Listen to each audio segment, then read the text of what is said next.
Welcome to TechApex Academy, your premier destination for computer science education.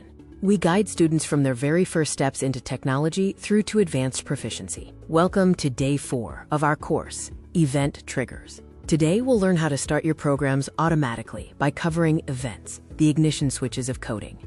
Today we will learn to identify events blocks, master using the green flag trigger to launch animations, and create interactive scripts using custom event listeners for clicks and keyboard connections.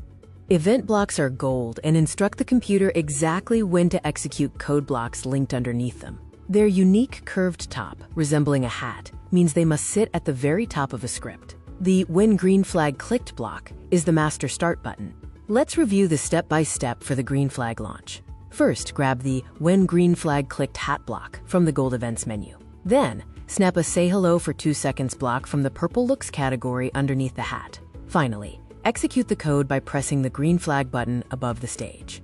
Brain check. Can you snap a block on top of a Gold Events block? The answer is B. No, they have curved hat tops, meaning they must always be at the start of a script. Brain check question 2. Which block runs when the main start button is pressed? The correct answer is A, when green flag clicked. This is the master trigger for your Scratch project.